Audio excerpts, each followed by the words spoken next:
ओम शांति। रात्रि क्लास चल रहा था 8 अगस्त 1968।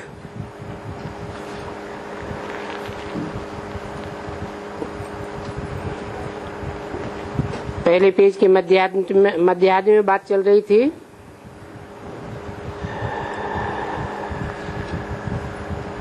जो बातें बाप बैठ समझाते हैं उन बातों को रूहानी बाप और रूहानी बच्चे ही जानते हैं, क्योंकि रूहानी बाप बैठ आत्माओं को रचना का राज बताते हैं। कहते हैं कि यहाँ इस दुनिया में है अपार दुख और वहाँ नई दुनिया में है अपार सुख।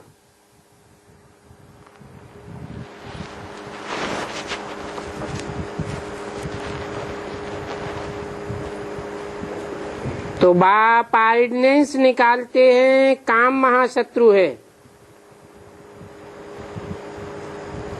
इस महाशत्रु पर जीत पहनो।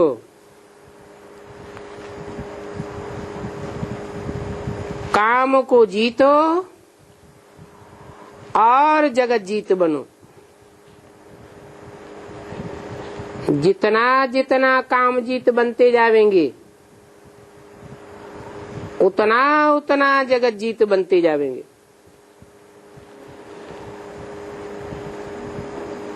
भारत में ही आदि सनातन देवी देवता धर्म था। अभी तो रावण राज्य है। जहाँ सनातन धर्म था वो है विष्णुपुरी और अभी तो है रावणपुरी, जिसमें दुख अपरम अपार हैं। बाप स्वर्ग की स्थापना करने के लिए संगम युग पर ही आते हैं और कहते हैं काम को जीतो तो जगत जीत बनेंगे। परंतु भिख को छोड़ते ही नहीं है। द्रौपदी ने पुकारा है। ऐसे तो इस समय सभी द्रौपदियां और दुशासन हैं।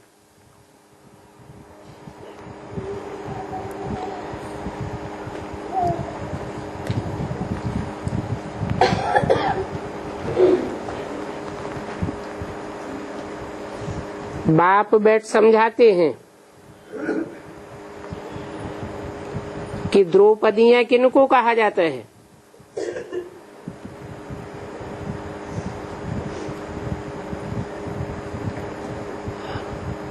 उनकी कथा प्रसिद्ध है।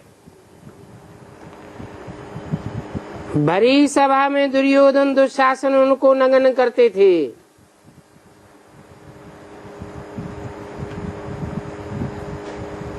काम की आग इतना विकराल रूप धारण करती है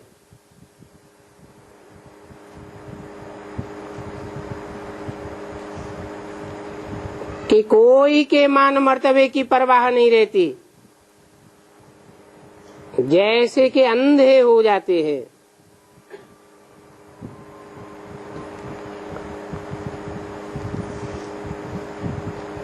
ऐसी द्रौपदियां फिर कोई सहारा न रह जाने के कारण एक बाप का सहारा लेती है। आर्तनाद से पुकारती हैं।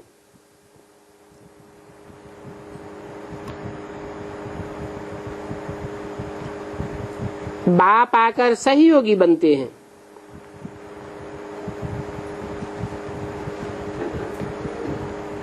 बाप समझाते हैं। अभी है पुरुषोत्तम संगम युग।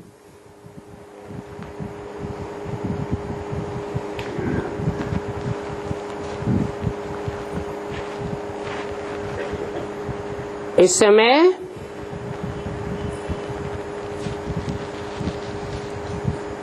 सब फीमेल द्रौपदियां हैं और सब मेल दुर्योधन दुशासन है।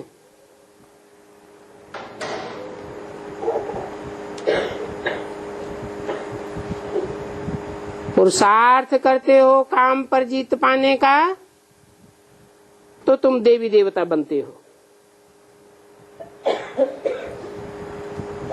तुमको देवी देवता बनने के लिए बाप की श्रीमति मिल रही है। आत्माएं तो सभी भाई भाई हैं, फिर होते हैं भाई बहन।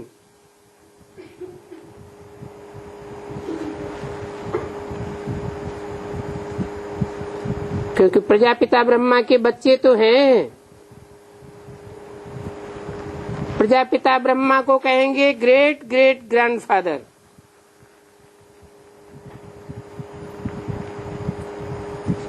डबल ग्रेट किस लिए लगाया? क्योंकि और जो भी धर्म पिताएं हैं वो सब ग्रेट फादर्स हैं।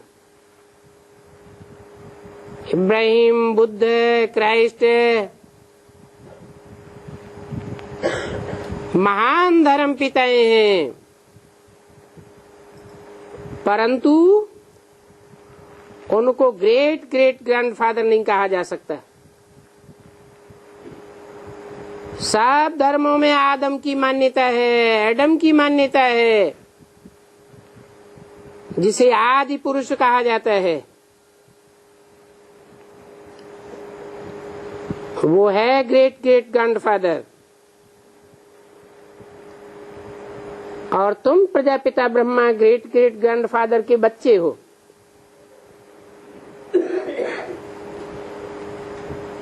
ऐसे ऐसे बैठ सभा के बीच समझावे तो बहुतों के दिल पानी पानी हो जावे। नहीं तो पत्थर के दिल बन चुके हैं, लड़ते ही झगड़ते रहते हैं। जानते नहीं है कि विश्व में शांति सत्य युग में थी, जहाँ सत्य का ही बोलबाला था, असत्य का नाम निशान नहीं था।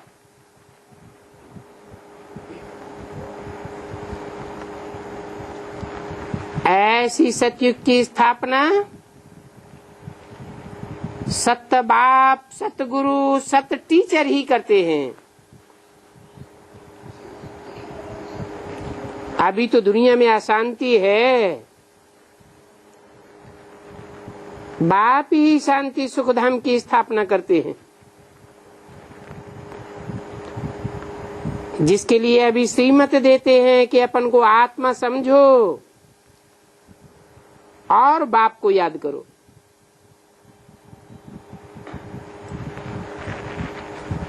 देह समझने से विश्व पिता की याद नहीं आ सकती है। आत्मा समझने से सब आत्मा आत्मा भाई भाई हो जाते। कोई भी धर्म का हो, सब कहेंगे हम हैं आत्मा। इसको कहेंगे सहज राजयोग। और सभी मनुष्यों के सिखाए हुए हैं हठ योग। उन हठ योगों से शांति की स्थापना नहीं हो सकती है।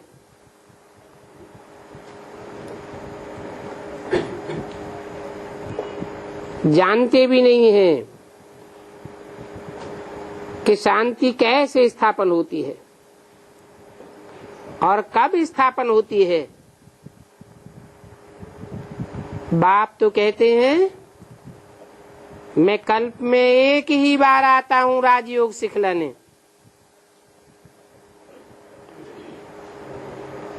फिर हमको सुखधाम का मालिक बनाकर खुद शांति धाम में बैठ जाते हैं।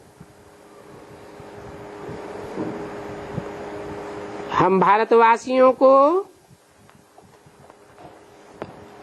सुख दे करके खुद वानप्रस्थ अवस्था में चले जाते हैं।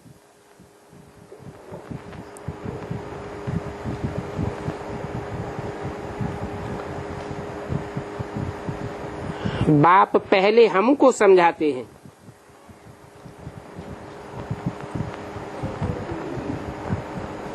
फिर औरों को समझाते हैं। औरों को समझाना हमारा काम है। हमारी तो एम ऑब्जेक्ट ये है,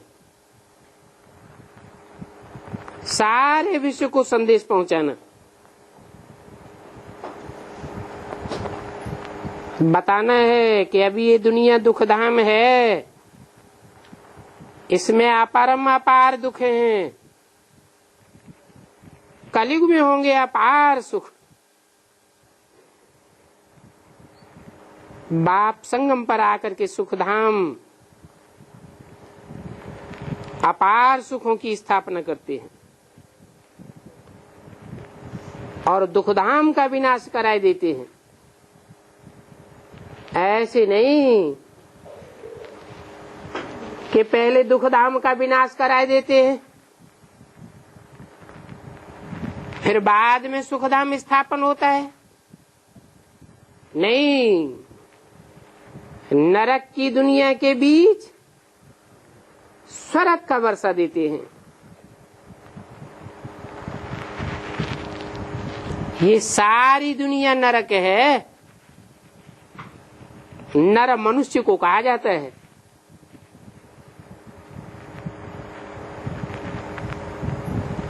स्त्रियों को भी कहा जाता है? नर किसको कहा जाता है? मनुष्य को नर कहा जाता है, स्त्रियों को नारी कहा जाता है। तो नरक कौन बनाता है? अरे स्वर्ग कौन बनाता है? स्वर्ग कैसे बनता है? स्वस्थिति से बनता है स्वर्ग। जो सदैव स्वस्थिति में रहने वाला है वो स्वर्ग बनाने वाला है, और नर नरक बनाने वाला है। तो बाप ऐसे नरक की दुनिया में आकर के स्वस्थिति वाले स्वर्गधाम सुखधाम की स्थापना करते हैं। ऐसा संगठन जहां सब स्वस्थिति वाले होते हैं। स्वस्थिति की ताकत से प्रकृति उनके वश में हो जाती है। प्रकृति 5 तत्वों वाली है। जड़त्व में ही प्रकृति के तत्व हैं।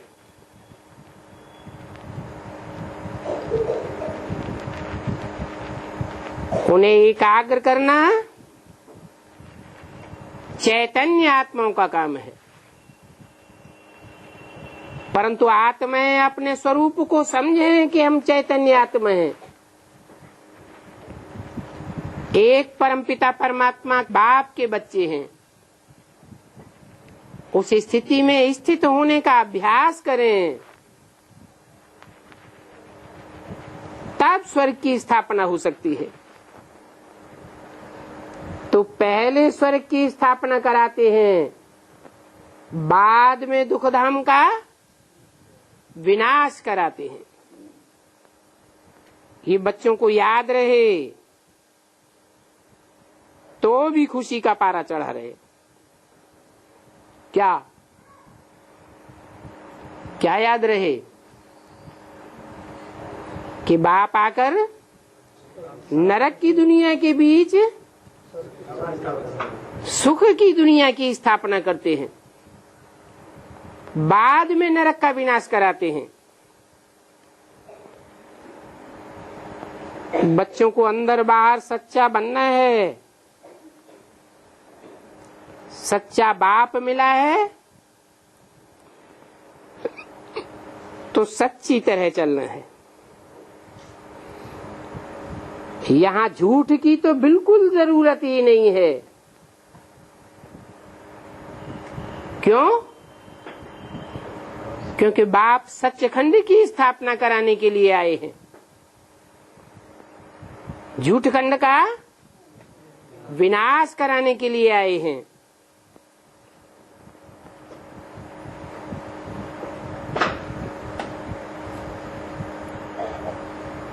सत्य को अपनाते रहेंगे तो सर्विस भी बहुत इजी होती रहेगी। ख्यालात आते रहेंगे कि हम भी सर्विस करें, दूसरों की सेवा करें। जितनी सेवा में लगे रहेंगे उतना खुशी का मेवा मिलता रहेगा।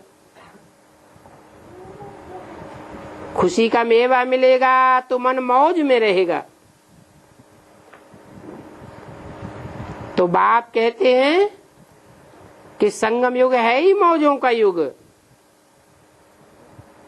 मौजों के युग में चेहरा सदैव खिला हुआ होना चाहिए। चेहरा लटकता है,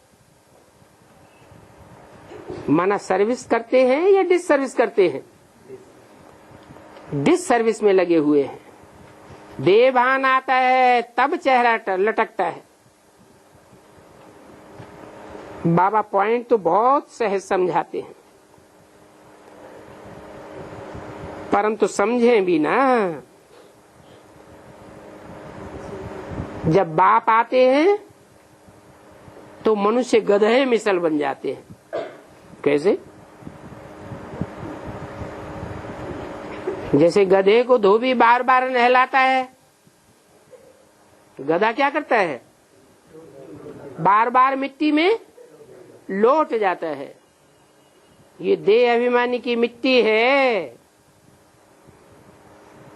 कुछ भी समझते नहीं है। भक्ति मार्ग में डींगे बहुत मारते रहते हैं। तो ये डिंग मार्ग है।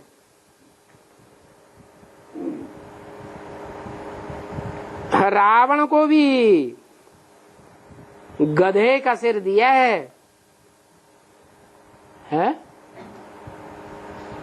10 सिर तो मनुष्यों के दिए हैं और उससे ऊपर गधे का सिर दिया हुआ है। अभी अभी श्रृंगार करो, फिर अभी अभी देखो लोटपोट होकर के कैसे जैसे के तैसे बन जाते हैं। रावण राज्य है ना?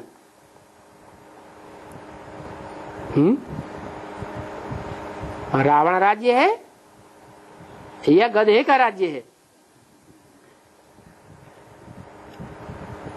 रावण राज्य है और रावण के ऊपर गधे का सिर दिखाते हैं, तो गधे का राज्य कहना चाहिए ना। फिर रावण राज्य क्यों कहते हैं? है? क्यों कहते हैं?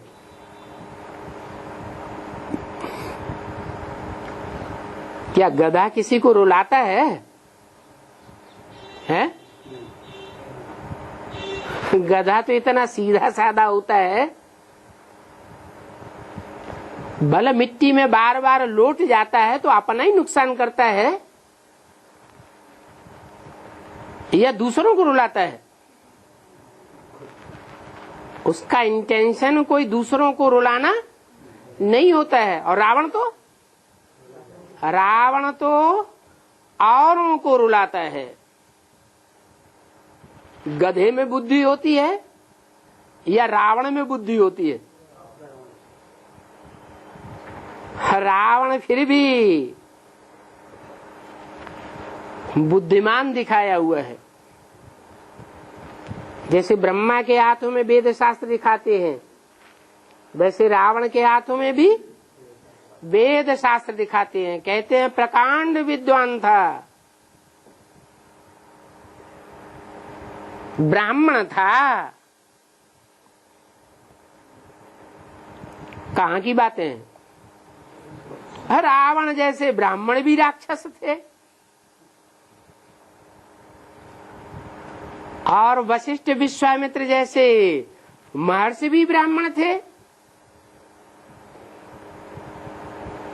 तो कौन सी दुनिया की बात है?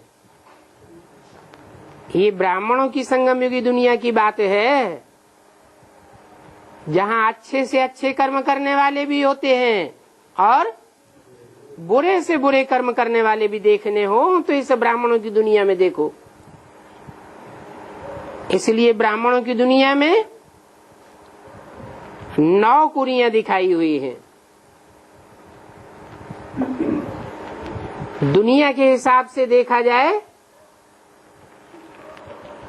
तो भी सारी दुनिया 9 धर्मों में बटी हुई है।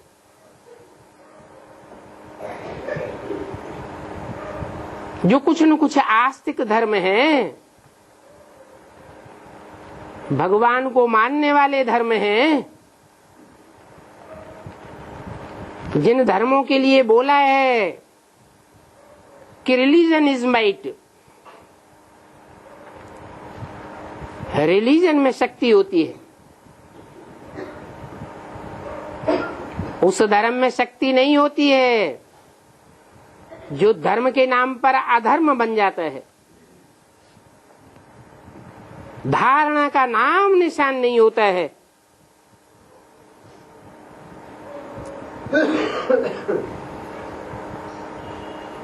तो बाप कहते हैं ये रावण राज्य है।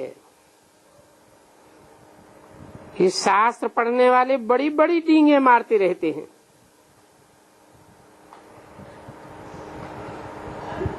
पत्थर बुद्धि समझते नहीं है।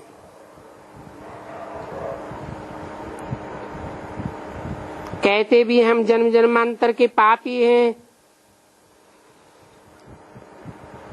जन्म जन्मांतर के हमारे पाप कट जाएं, इसके लिए हमको योग की यात्रा चाहिए। परंतु ये योग की यात्रा बड़ी कड़ी है। भल कहते हैं सहज राजयोग और सहज ज्ञान,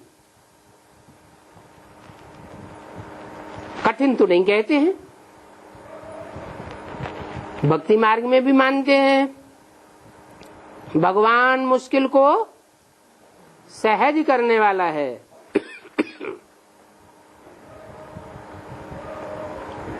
मनुष्य गुरु तो सहज नहीं करते हैं और ही कठिन कठिन रास्ता बताते हैं।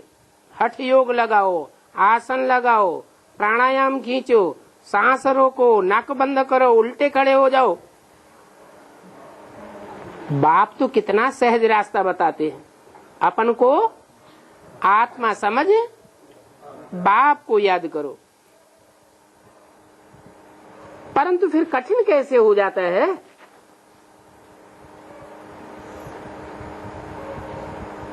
जो खास श्रीमत है, क्या ब्राह्मणों के लिए खास श्रीमत क्या है? पवित्र बनो, योगी बनो। तो पहली जो श्रीमत है पवित्रता की, उसमें कहीं न कहीं खोट हो जाती है तो ब्राह्मणों के ऊपर 100 गुना बोझ चढ़ जाता है। लौकिक रीत से कर्म करते हैं तो 1 गुना पाप चढ़ता है, और अलौकिक ब्राह्मण जीवन में बाप को जानकर मानकर अंजाम करके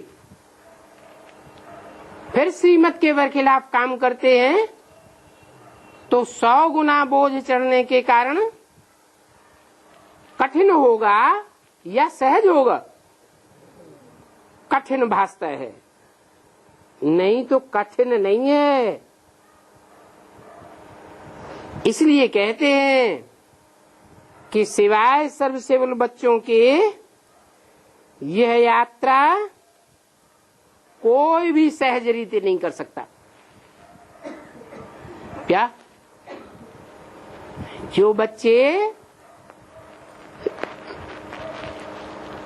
ईश्वरीय सेवा में लगे रहते हैं, स्वार्थ की जिनको चिंता नहीं रहती है, भगवान बाप का उनको स्पेशल सहयोग मिलता है। बाप किन बच्चों को याद करते हैं? सर्वसेवल बच्चों को याद करते हैं।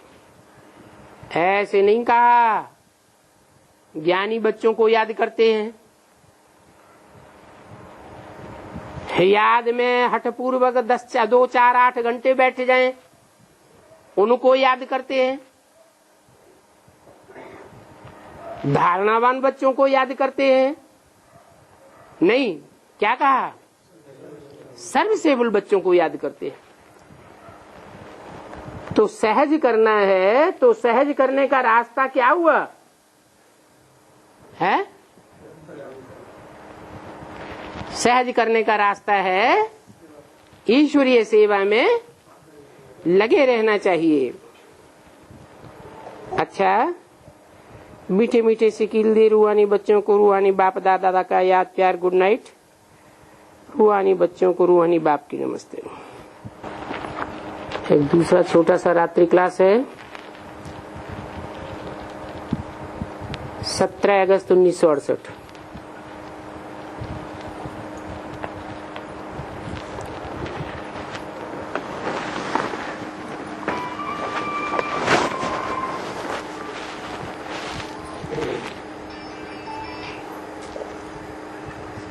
सर्विस के क्षेत्र में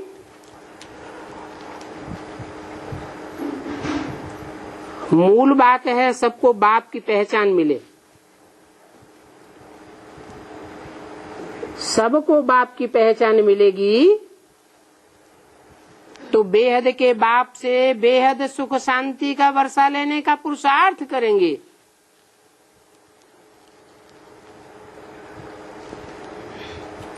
और बाप का वर्षा मिले तो सब दुख दूर हो जाएंगे और सबके दुख दूर हो जाएंगे। 500-700 करोड़ मनुष्यों की दुनिया में ऐसी कोई भी मनुष्य आत्मा नहीं बचेगी जिसके दुख दूर न हो जावे।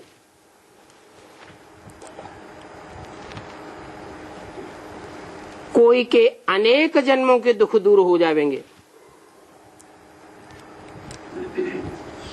21 जन्मों का अपार सुखों का वर्षा पाए लेते हैं।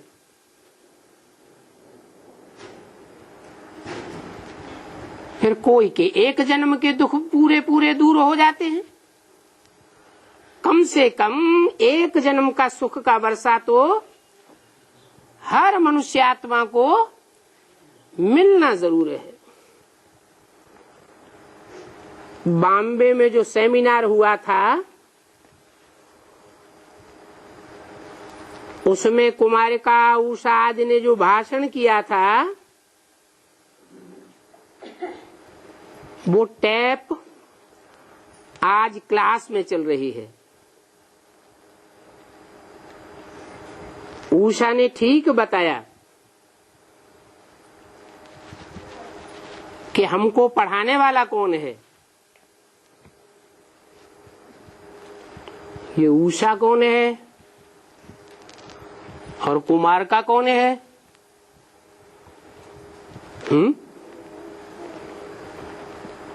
वाणी कौन से सन की है? 68 की वाणी है। बंबई की लौकिक दुनिया में सर्विस की बात बताई।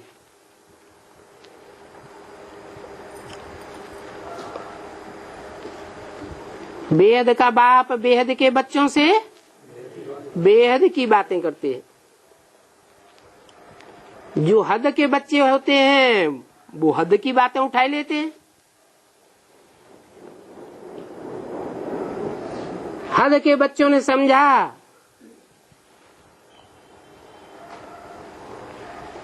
कि कुमार का नाम लिया है तो जरूर वो ही बच्ची होगी जिसको ब्राह्मण परिवार में बहुत मान मर्तबा मिलता है। ब्रह्मा बाबा भी उसको बहुत मान देते थे। मुरली में बोला है, इन सभी सितारों में सबसे जास्ती खातिरी होती है कुमारिका की।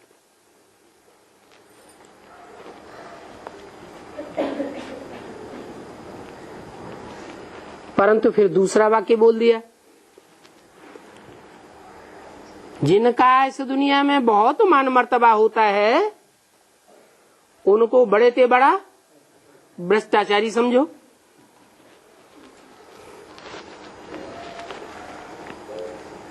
तो सीधे सीधे कोई बात साबित नहीं होती है।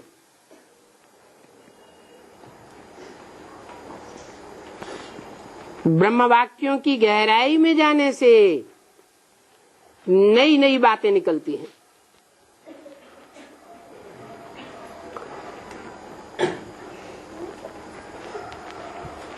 कुमार का बेहद में वो है जिसका सारे ही 84 जन्मों में कुमारी जीवन है।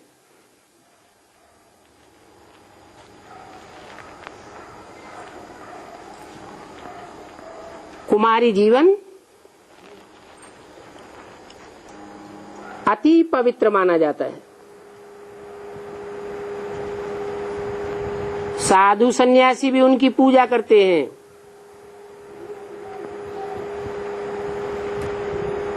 जो भी 9 दुर्गा और 9 देवियों का रूप दिखाया जाता है वो सब कुमारियों के रूप में दिखाई गई है।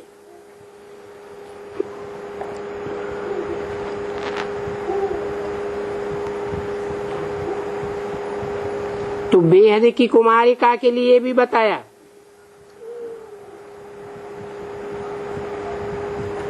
कौन हुई है?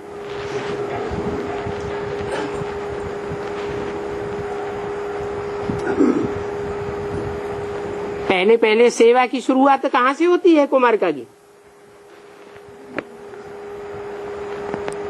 भारत में पहले पहले सेवा होती है बंबई से।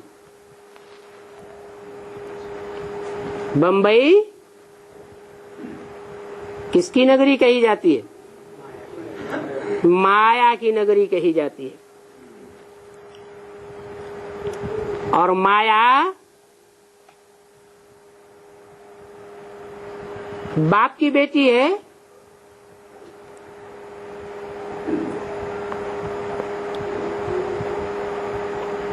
तो बेटी तो कुमारिका ही कही जाएगी ना।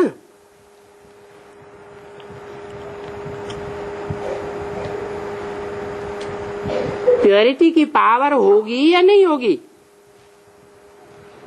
है? नहीं होगी। प्योरिटी की पावर तो होनी चाहिए। नहीं तो जैसे बाप सर्वशक्तिवान कहा जाता है, वो सर्वशक्तिवान का टाइटल किसको मिलता है? माया को भी मिलता है।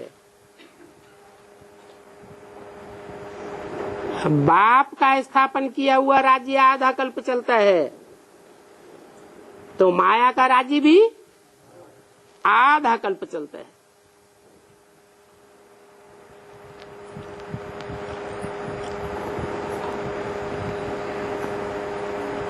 आधा कल्प राज्य बाप का, आधा कल्प का राज्य बेटी का, माया बेटी। तो राज्य चलाने के लिए संगठन शक्ति चाहिए या नहीं चाहिए? है? नहीं चाहिए?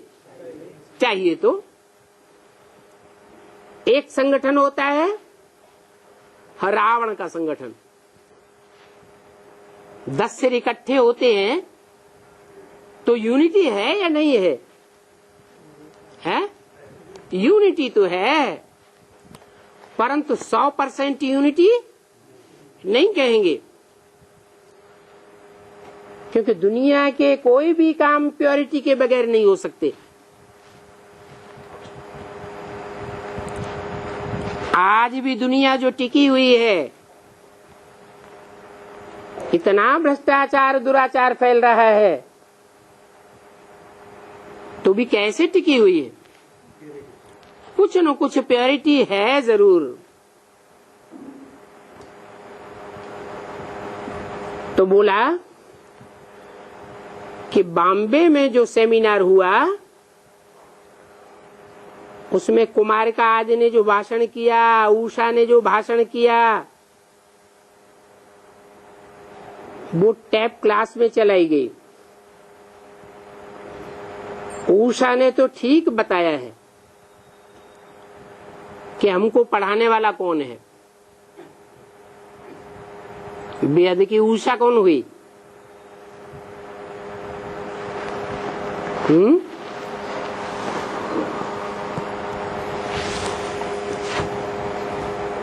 जब सूर्य निकलता है तो सूर्य से पहले उषा आती है। सूर्य सीधा सीधा अंधकार से मुकाबला नहीं करता। शिव बाबा है ज्ञान सूर्य,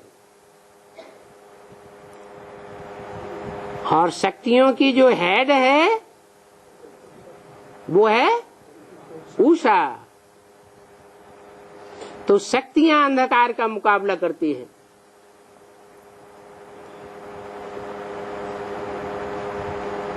जिनका नारा होता है अंधेरा कायम रहेगा,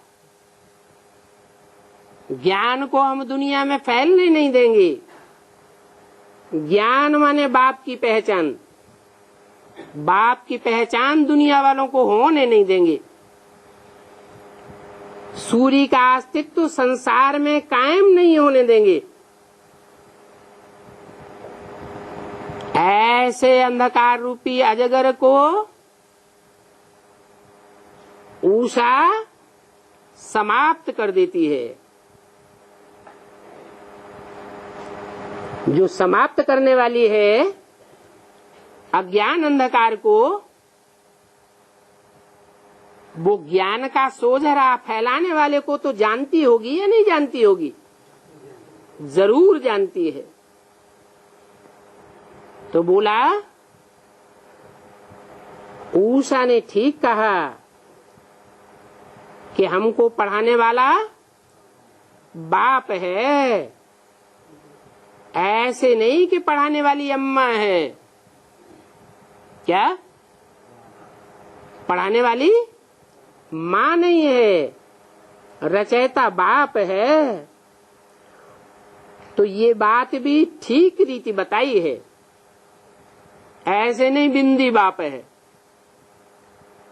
अगर बिंदी बाप है पढ़ाने वाला तो ठीक रीति है, यह गैर ठीक है। ये तो ठीक नहीं है। बिंदी कैसे पढ़ाएगी? अगर कहें कि बिंदी बाप ब्रह्मा द्वारा पढ़ाता है, तो ब्रह्मा के द्वारा पूरी पढ़ाई आती है या अधूरी पढ़ाई आती है? क्यों?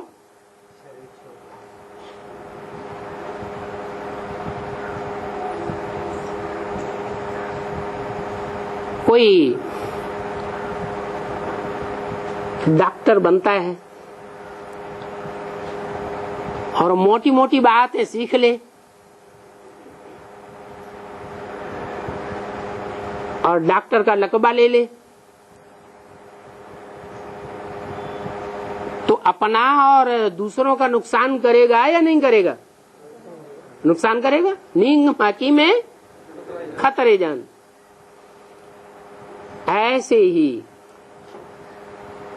वो परमपिता परमात्मा ब्रह्मा के तन में आता है तो बेसिक नॉलेज देता है, वो बेसिक नॉलेज अपने में परिपूर्ण नहीं है। क्यों क्यों परिपूर्ण नहीं है? क्योंकि उसमें बुद्धि का पुट नहीं है।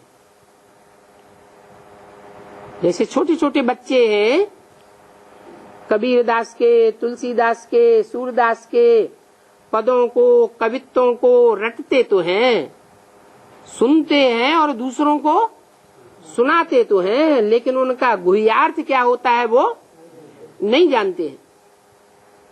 ऐसे ही जो ब्रह्मा के मुख से निकली हुई वेदवाणी है, वो वेदवाणी के महावाक्य ब्रह्म वाक्य तो हैं, परंतु वो ब्रह्म वाक्य अगर समझ में नहीं बैठे, बुद्धि ने उन वाक्यों को गहराई तक समझा नहीं है, तो निरर्थक हो जाते हैं। उनको समझने के लिए, समझाने के लिए भी बाप का, टीचर का रूप चाहिए। इसलिए बाप 3 रूपों में संसार में प्रत्यक्ष होता है। बाप के रूप में, माँ के रूप में और टीचर के रूप में। टीचर का बड़े से बड़ा रूप है सद्गुरु।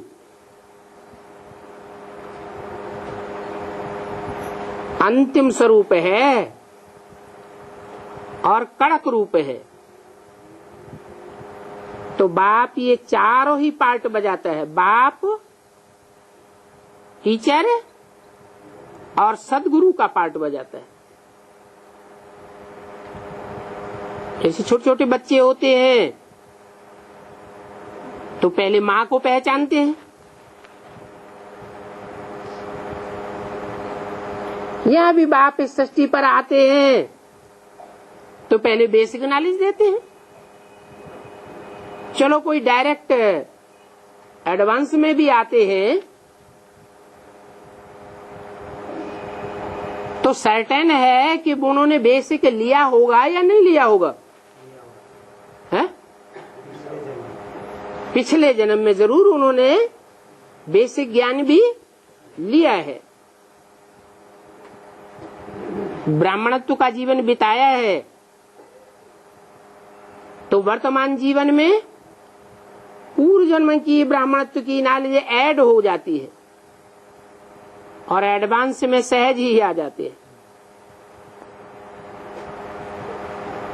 जो एडवांस में आते हैं, बाप का, टीचर का पार्ट समझ पाते हैं, सद्गुरु का स्वरूप समझ पाते हैं और ये भी जानते हैं कि बाप से माँ भिन्न नहीं हो सकती। बाप का रूप, उसमें माँ समाई हुई होनी चाहिए या नहीं होनी चाहिए? माँ तो समाई हुई होनी चाहिए। अगर बाप के स्वरूप में माता समाई हुई नहीं है तो वो बाप गीता ज्ञान दाता नहीं कहा जा सकता। गीता तो माता है, वो गीता माता मस्तक पर धारण की जाती है। कौन सा रूप है उनका, गीता माता का? है ज्ञान चंद्रमा ब्रह्मा के रूप में दिखाया गया है, अर्धनारीश्वर के रूप में दिखाया गया है। माँ बाप में ही समाई हुई है, नहीं तो बाप जो भी ब्रह्म वाक्यों का क्लैरिफिकेशन देगा वो असंभव हो जाता है। टीचर का काम क्या होता है? जो भी गद्य है, जो भी पद्य है, प्रोज पोएट्री है, उसका क्लैरिफिकेशन देना। तो बाप हमारा बाप भी है और वो बाप होने के साथ साथ हमारा उसी स्वरूप से टीचर भी है और फिर उसी स्वरूप से फाइनल रूप सदगुरु का भी पार्ट बजाता है। तो हमको पढ़ाने वाला बाप कौन है, वो ठीक रीति कौन बताती है? नहीं, कुमार का नहीं बताती है। कौन बताती है? उषा बताती है।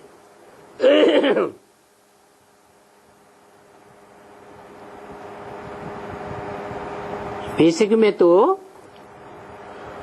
उषा का युगल कौन है? रमेश। रमा का इस। तो ये जोड़ी है।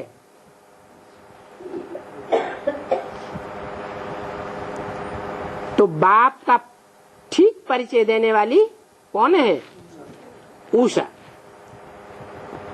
फिर कुमारका का काम था इसी पॉइंट पर उठाना कि हमको पढ़ाने वाला शिव बाबा है।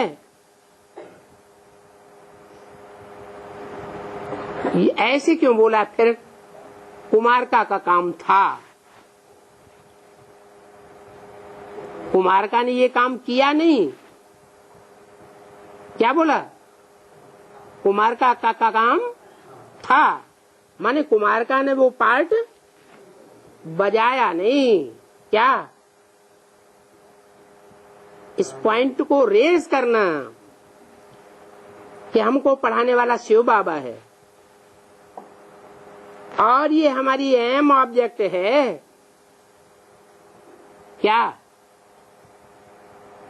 पढ़ाने वाला शिव बाबा है और एम ऑब्जेक्ट है लक्ष्मी नारायण।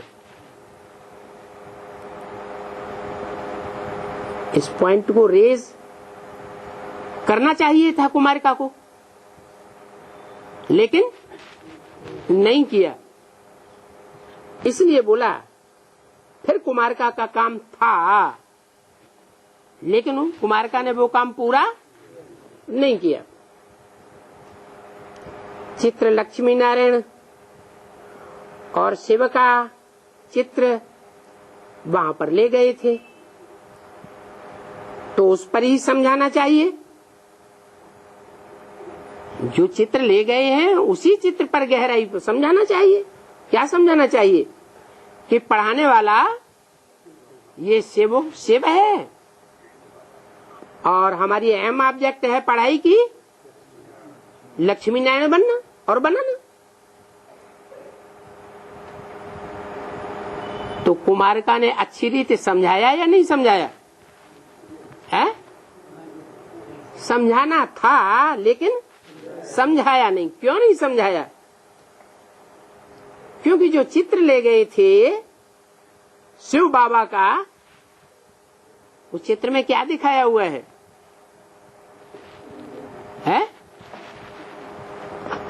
अरे बीच में शिवलिंग और आसपास 32 किरणें दिखाई गई है, गुणों को दर्शाने के लिए कि शिव बाबा के खास खास ये 32 गुण हैं। तो गुण या अवगुण, जो लिंग में बीच में बिंदु दिखाया गया है, उस बिंदु के होते हैं या साकार के होते हैं?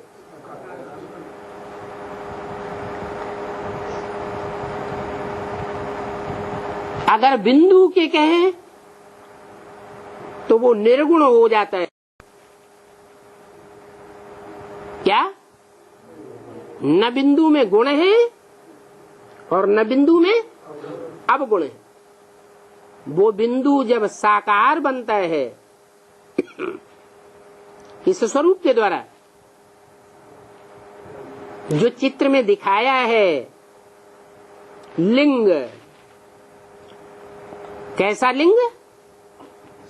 जिसको हाथ पांव नाक आंख कान नहीं दिखाए गए हैं, कोई भी कर्मेंद्रियां नहीं दिखाई गई है। तो कर्मेंद्रियां जब दिखाई नहीं गई है तो गुण कैसे होंगे लक्षित है? मान लो शिव के मुख्य गुण हैं निराकारी, निर्विकारी और निरहंकारी है। निराकारी का गुण बिंदु के द्वारा लक्षित होगा या कोई शरीर में प्रवेश करके ऐसी निराकारी स्टेज संसार के सामने प्रत्यक्ष करे जैसे कि आंखें देखते हुए नहीं देखती हैं, कान सुनते हुए नहीं सुनते हैं। दुनिया में कितनी भी भारी ग्लानि होती रहे लेकिन उस ग्लानि का उस साकार स्वरूप के ऊपर कोई असर न हो। नहीं तो दुनिया में क्या होता है, चाहे देवात्मा हो चाहे राक्षसी आत्मा हो, उसके सामने अगर उसके दुर्गुणों का वर्णन किया जाएगा तो उसको देवान जरूर आ जाएगा। तो वो है निराकारी स्टेज को लक्षित करने वाली बात। साकार शरीर में होते हुए भी जैसे कि कर्मेंद्रियां हैं ही नहीं, तो होना न होना बराबर हो गया। ऐसे ही निर्विकारी, ऐसे नहीं कि कर्मेंद्रियों से काम किया नहीं। जैसे सन्यासी जंगल में रहते हैं और कामेंद्रियों को निस्तेज कर देते हैं। कामेंद्री का कोई काम जंगल में रहता नहीं। फिर कहते हैं हम काम जीत बन गए हैं, हमने 10 साल से काम जीत बनने का पुरुषार्थ किया। तो क्या ये सही बात है? नहीं। अरे प्रैक्टिकल करके ये दिखावे। रसगुल्ले की थाली सामने हो और फिर भी खाने की इच्छा न हो, उसको तो कहेंगे इच्छा मात्रम अविद्या। सड़क का भिखमंगा है, खाने के लिए अकाल के टाइम पर रोटी का टुकड़ा भी नहीं मिल रहा है और फिर कहे इच्छा मात्रम अविद्या की स्टेज है। तो मानने योग्य है क्या? नहीं। मानने योग्य तो तब है जबकि इंद्रियों के भरपूर भोग मौजूद हों, फिर भी मन की ऐसी पावरफुल स्टेज हो कि कर्म इंद्रियों से भोगते हुए भी मन उनमें आसक्त न हो। जब मन ही आसक्त नहीं होगा तो कर्मेंद्रियों के भोग किए न किए बराबर हो जाता है।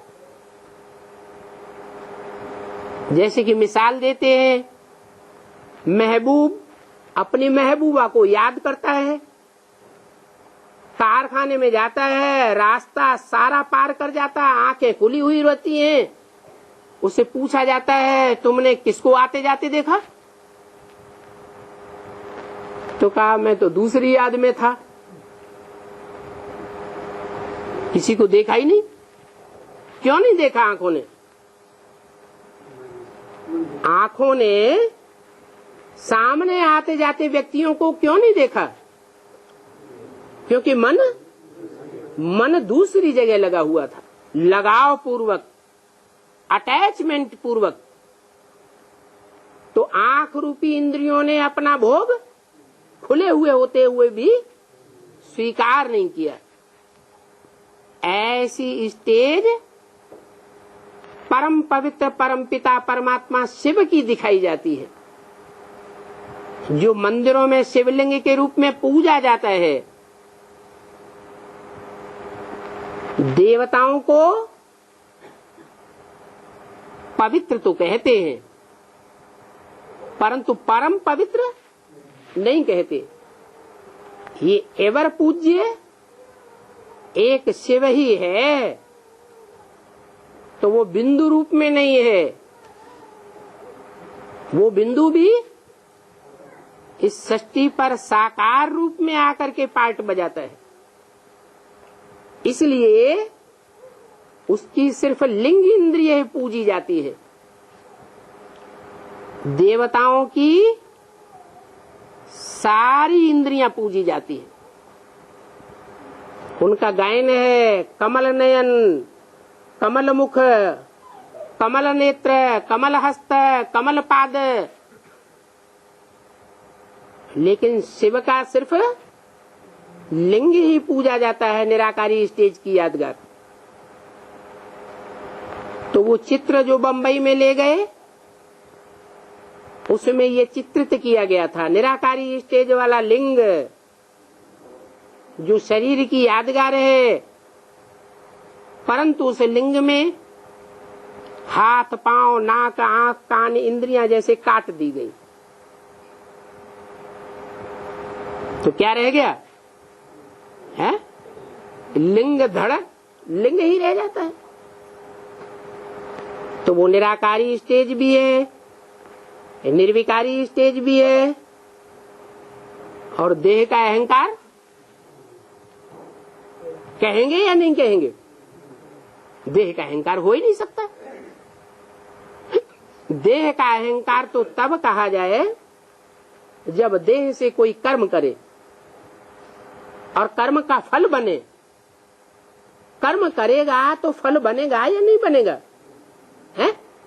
फल जरूर बनेगा, लेकिन कर्म का फल बनता ही नहीं। जैसे गीता में कहा गया है, स्वनिष्ठ स्टेज में स्थिर होने वाला सारे संसार की भी हत्या कर दे तो उसके ऊपर पाप नहीं लग सकता।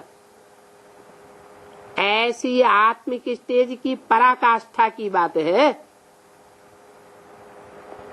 और ही सही पराकाष्ठा में स्थिर होने वाला परमपिता परमात्मा शिव शंकर के द्वारा संसार में प्रत्यक्ष होता है। इसलिए 33 करोड़ देवताओं में से कोई देवता नहीं है जिसका नाम शिव के साथ जोड़ा जाए। सिर्फ शंकर का नाम शिव के साथ जोड़ा जाता है। ऐसे निराकारी, निर्विकारी, निरहंकारी 32 गुणों को लक्षित करने वाले परमपिता परमात्मा के साकार स्वरूप बाप का परिचय ऊषा ने ठीक दिया। तो कौन सी हद की ऊषा ठीक देती है या बेहद की ऊषा देती है? जो बेहद की ऊषा है, जो संसार के सामने प्रत्यक्ष होती है, लेकिन स्वयं प्रत्यक्ष होने से पहले बाप को प्रत्यक्ष करती है। क्या सारे संसार को बाप का बनाती है या पहले अपना बनाती है? बाप का बनाती है। तो ये कुमार का काम था, इस पॉइंट को रेज करती, परंतु कुमार का ने तो वो कार्य संपन्न नहीं किया। किसने किया? ऊषा ने किया। ऊषा कौन है? जो अंधकार को, अंधकासुर को, अंधकार फैलाने वालों को, अज्ञानियों को संसार से नेस्त नाबूद कर देती है। कौन सा है उषा का रूप? है